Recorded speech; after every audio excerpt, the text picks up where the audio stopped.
Hello! I am Rebecca from ChemKnits, and today we are going to use this steamer pan to dye some sock yarn, some speckled sock yarn, using KoolAid. I have 3 hanks of Knit Pick Stroll fingering weight yarn. This sock yarn is 75% superwash merino, 25% nylon. And I'm about to go pre-soak it in some plain tap water for a minimum of 20 minutes. Once the yarn is ready to go, we will heat up a little bit of water in this steam pan on top of my gas burning stove. And then we'll add the yarn, and when things are hot, we're going to sort of sprinkle these KoolAid colors on top of the yarns, so that way it'll strike really quickly and we'll get some really cool multicolored speckles on the yarn. The 5 colors of KoolAid we are going to use today are grape, cherry, black cherry, blue raspberry lemonade, and pink lemonade. Each of these have citric acid and food coloring and artificial flavoring, but the citric acid and food coloring are the key to allow us to dye the yarn with these packets. They also each have different intensity of colors. For example, the cherry the color is way more potent than in the pink lemonade. But hopefully we'll see a nice little mixture as these colors strike our hot yarn. I have chosen the side of my stove because the burners are approximately the same size. Not that I will be able to get heat evenly around the pan, but at least it won't be as off balance as it would if I used the other side of the stove. It has been 20 minutes and I just turned on the stove top. So I'm going to arrange this such that rather than putting the hanks in, in this loop like I normally do, I'm going to sort of lay it so the ends are sort of on top of each other and sort of, help. There we go. Sort of shimmy it like this. I want to give a shout out to the Little Bean and Me YouTube channel. The dyer there recommended this way of laying the yarn out. This lets you kind of get more access to the fibers, and you can get something that is a slightly more even and balanced. This is already heating up, but the water is cool enough that I could add the yarn in without a problem. I am not wringing out a ton of the water. Oops. And this is so that I can, have more, sort of increase the water level as I have this go. So there is just barely enough water to cover the surface of the yarn. You can hear things are starting to bubble. Oh, yeah, we're getting some hot patches. I am going to reduce the heat. And get out a mitt so that way I can sort of shimmy. I'm sort of trying to shimmy this so that way the liquid sort of moves through and we can spread some of this heat throughout the yarn. But the water level is overall, if I push my hand down, you see some water, but some of the yarn is almost sticking out of the surface a tiny bit. But yeah, I definitely need to give a shout out to Little Bean and Me. I'll put a link to her YouTube channel and Etsy store in the video description for not only inspiring me to buy one of these pans, but also, sort of teaching me a little bit about this technique of speckling. And this isn't exactly the first time that we've tried this either. I did something very, very similar to this with the McCormick's Colors of Nature food coloring. I have done some speckling with KoolAid similar to this in the past when I did as part of the Soft Blank special. But this is the first time I've done this with KoolAid on some hanks of yarn. Now, before I start getting the powder out, I sort of want to make sure my hands are mostly dry. And let's start with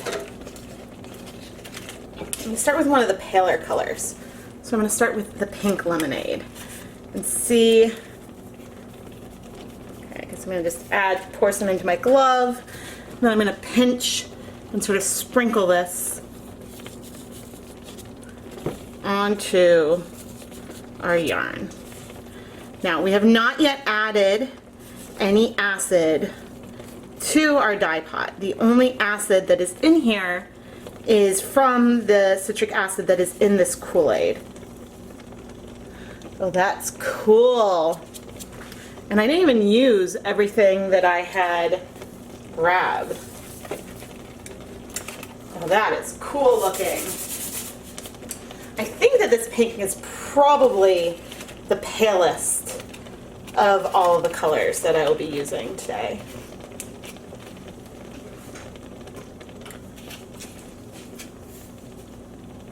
All right, oh, I just added some black cherry.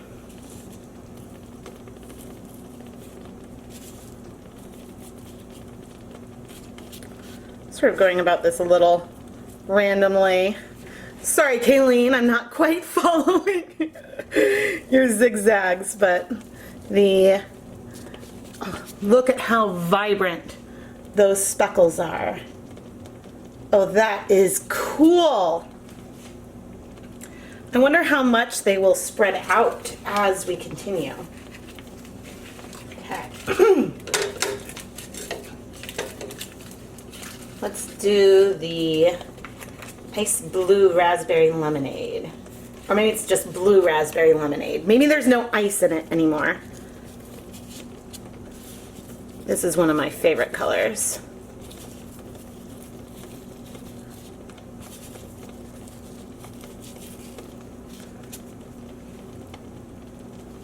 Wow, the black cherry is looking a lot brighter than I'm used to.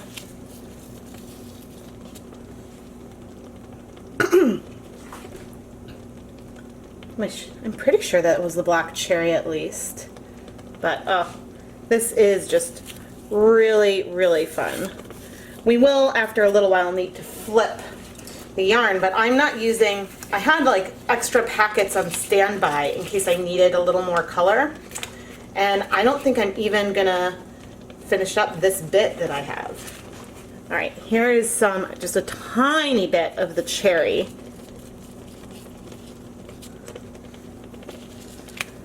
Oh. Huh, it's not looking sufficiently different from the black cherry to me.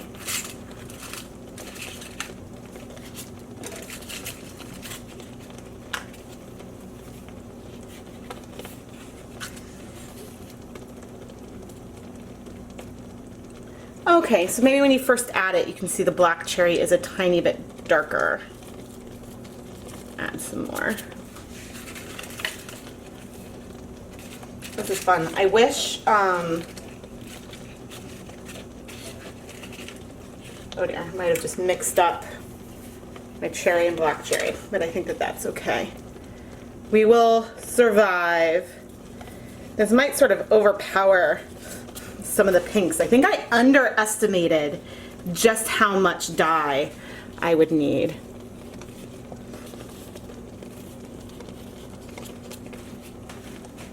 So the three hanks of yarn aren't going to be identical by any stretch, but they will be somewhat coordinating. And don't forget that not all the yarn is currently exposed. There are sections, and it'll, when we move around and flip over to the other side, we should get some other access to other parts. But I mean, these specks are big and bold. The blue and the palest pink are a bit more subtle, but and it smells so good. I feel like I'm overpowering some of this the pink lemonade right now, but oh, this is fun.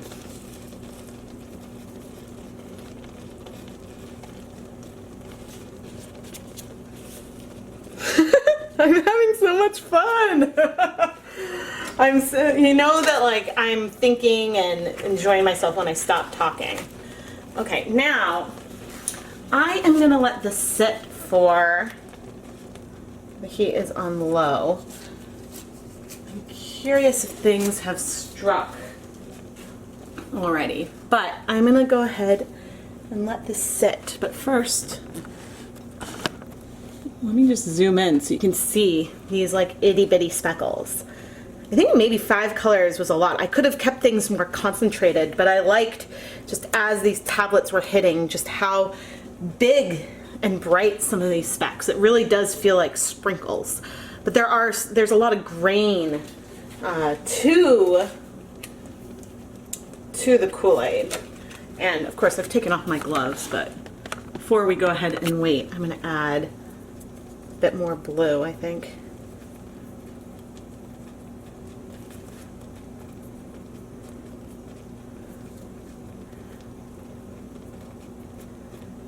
There we go. Oh, this is fun.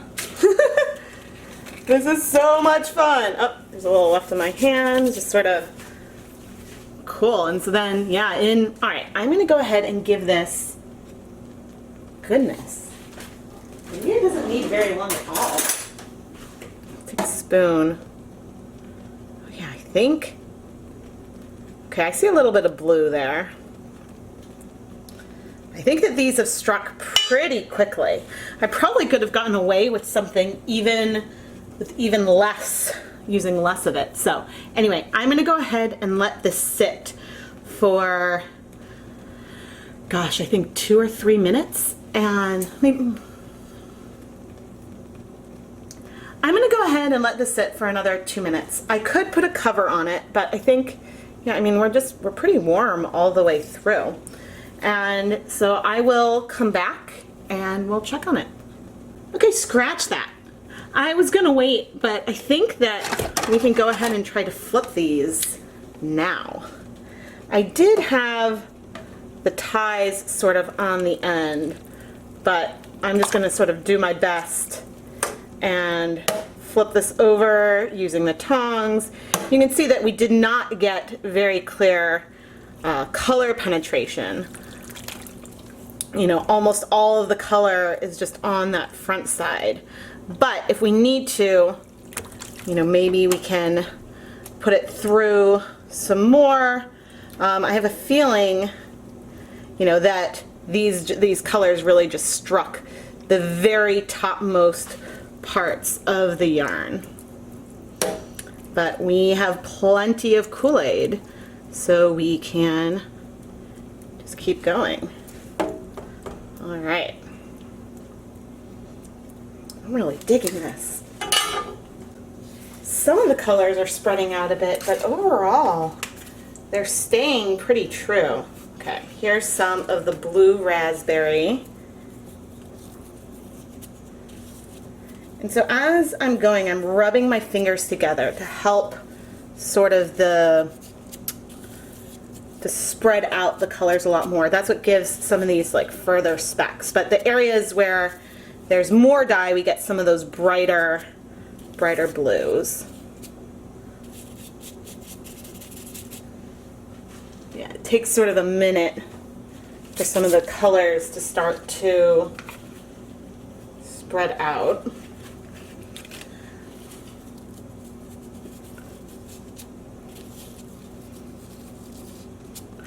Okay, so we get the brighter sort of specks of blue when we're a little less, the like wider we sort of spread them out gives less bright colors, but you can see some of these really bright dots, and that's just a lot of fun. Okay, let's go ahead and do some more purple. I feel like on the other side I waited till the end for this, and this one I want to do pretty lightly.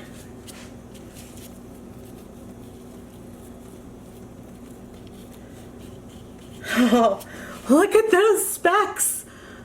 This is awesome. The purple from the grape KoolAid is very dark.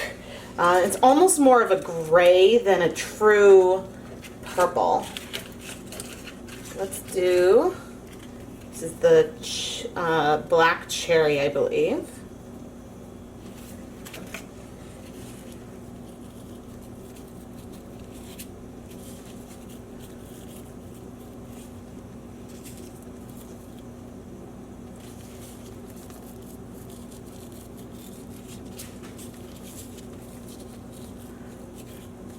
I feel like I'm being pretty heavy-handed with this, but I think that you could go ahead and dye a lot of yarn with these techniques.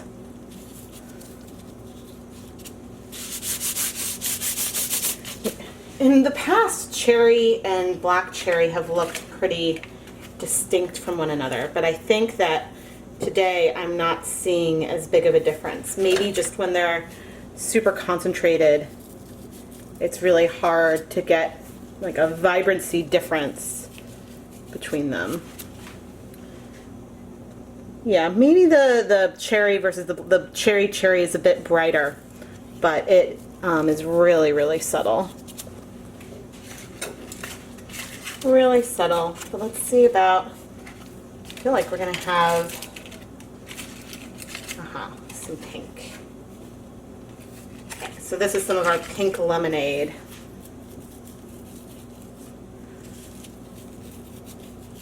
Which I think will not really do much against this background, but might give some like more pink tone to the yarn. I think of all the colors, this one is the most subtle. I think we need some more blue. This is so much fun!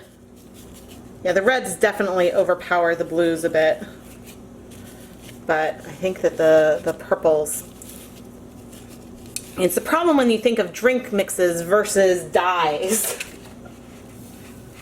But I am having an absolute blast. Now, I really love what's happening with these yarns. I am a little concerned, though, about the amount of color coverage. So, let's see. That's actually not bad.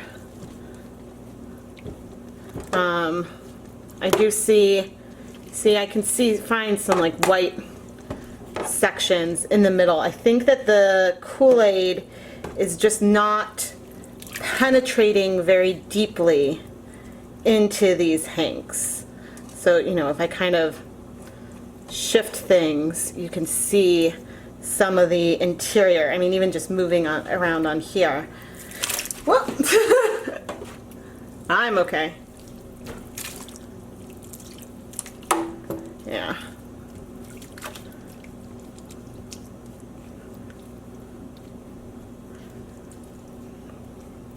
But let's do another round of color. So there's still a reasonable amount of color here. It's just what I don't like are these larger white sections.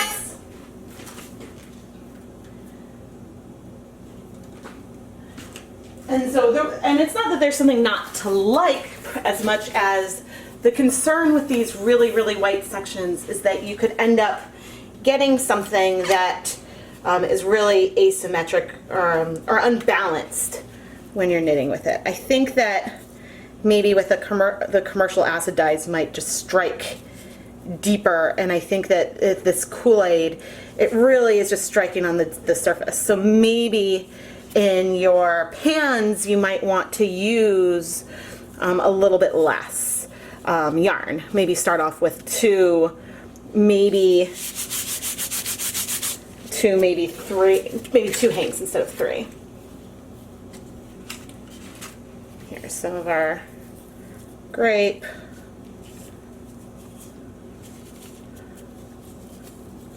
I love the smell of artificial grape.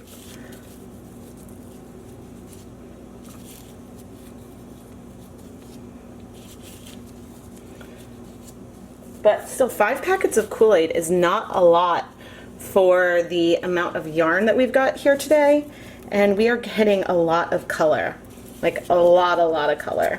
So I am really excited. Let's do some more of the cherry.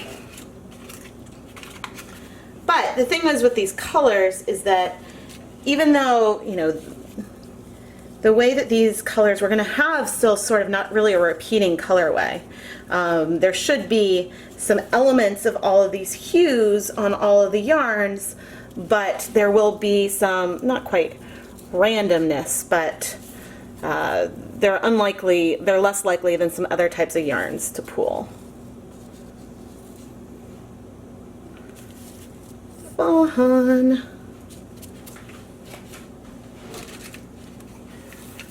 I don't want to move this too soon, because if I move it too soon, then we might, how does this not hot?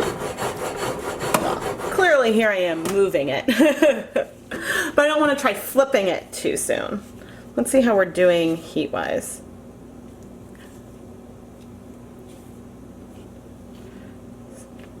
So the water is warm, but I can comfortably dump my hands in it, and you're seeing now. So much for keeping my hands dry when I was in the gloves. Okay, let's check. I mean, our water is pretty clear, but see, there's just sections. And it wouldn't be a problem to have white. It's just a problem if, like, you have a huge, huge, huge part of white. I think I have a lot to learn. But yeah, I think maybe we'll just flip these one more time from the way that we had them. And then that'll be 4 rounds. Oh, well, with this one, I didn't even flip it. And we got this whole other section.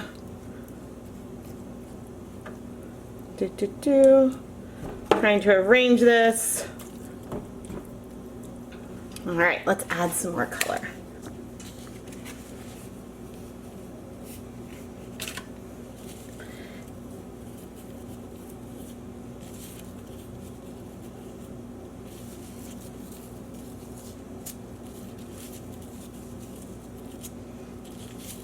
Yeah, so again, it's not the white section in general doesn't concern me. It's just the large sort of swath of white. And that's sort of what I am trying to avoid a bit.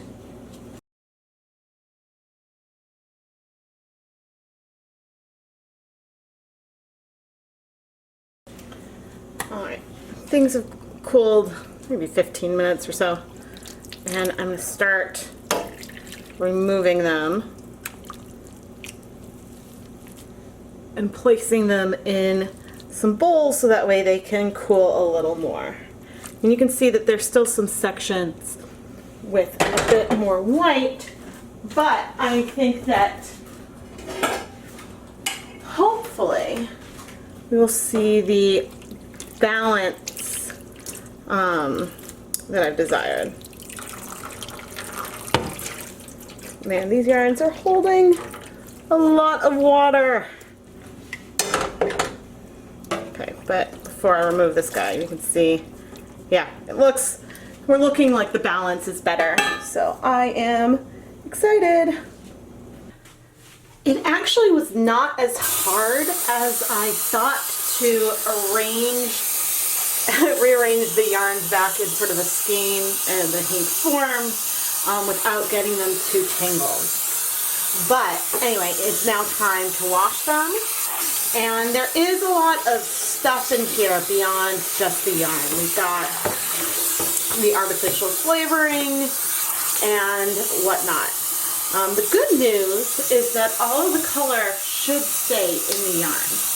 But I'm now going to add some clear dish soap to just help make sure we don't have some icky, sticky mess. But now that I have things semi-ordered, you'll notice that I'm keeping sort of a firm hand on the 3 hanks, so that way I don't tangle things too much going forward.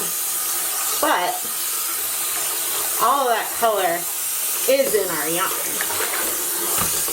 So the question will remain whether or not some of these larger white patches are sort of all in one section, or if it ends up feeling more balanced. And one of the ways we can explore this is by reskeining these yarns. So I am going to finish rinsing, and I'm just going to rinse a couple more times. Then I will hang up the yarns to dry. We'll take a look, and then we'll talk more about reskeining. These finished KoolAid speckled yarns are beautiful. I just happen to have some concerns about the balance. And by balance, I mean that if you were to knit from either end of the skein, you would end up with sort of equal amounts of color on both sides. Like if you were going to make socks starting from either end, would they look like a matched pair or not? Here are some examples of where the balance concern comes up. I have these sections that are heavily speckled, and then these sections that are very, very lightly speckled. And a similar thing can be seen on the other side, where we have long stretches of light and some long stretches of heavy speckling. And this comes about because the food coloring, the KoolAid struck to the yarn so quickly. So I actually think I'm going to do something I rarely do, and I am going to reskein this hank of yarn. I want to see if I rewind it, and then I can get a sense of the color progression or gradient, really, if there is one. Then that'll sort of help me understand more about, is this more balanced than I thought or not? I don't think I'm going to reskein all three, but we'll see how the first one goes, and that will give us a better sense.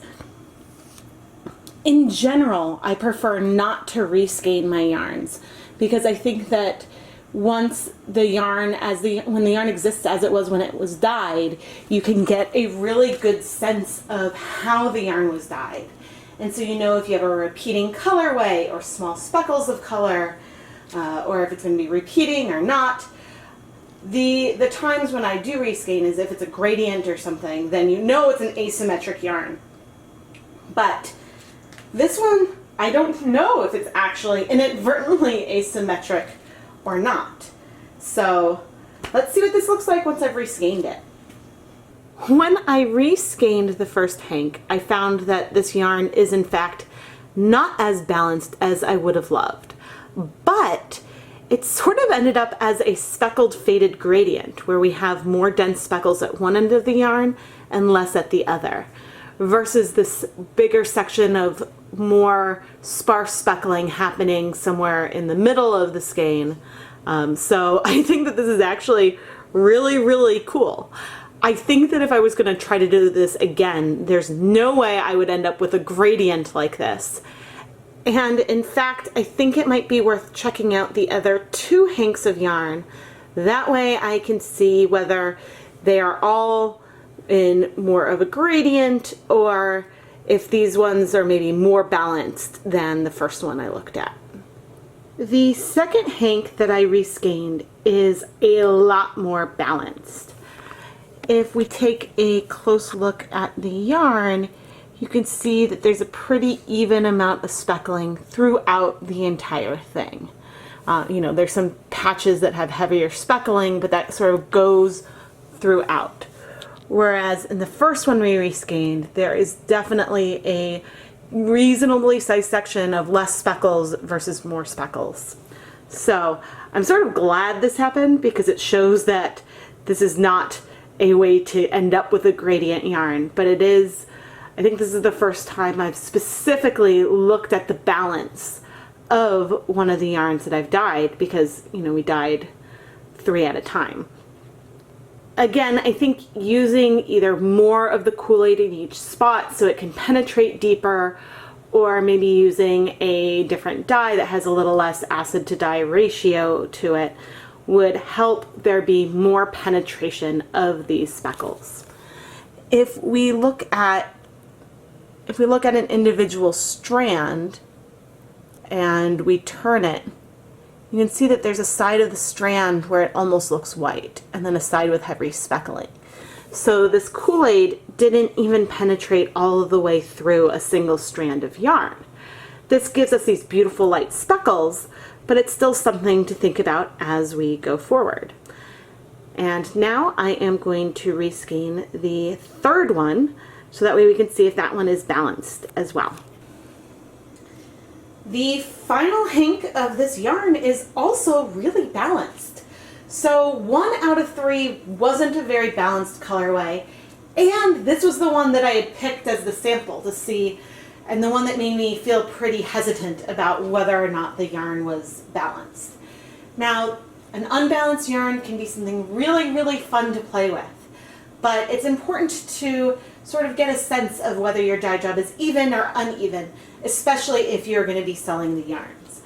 And I know that when I add these to my shop, I'm going to have the first one in a separate listing as the other two, because even though these all have the same colors, this one is substantially different from the other two, just on the basis of how the color was applied. I am Rebecca from ChemKnits, and I hope that you found this video helpful. It's not always worth reskinning your yarns, but it is a good way to check for the balance of color. So if you're curious, why not give it a shot? In order, I have the first, second, and third hanks that I reskeined in this video. If you would like to purchase some yarn that has been hand-dyed by ChemKnits and featured in one of these dyeing videos, check out the ChemKnits Creations shop on Etsy. I can't promise that these yarns are currently in the shop or that they're still available, but there are many, many other skeins of yarn that I dyed in these videos. And if you enjoyed this video, please subscribe to the ChemKnits Tutorials YouTube channel. Thank you so much for watching.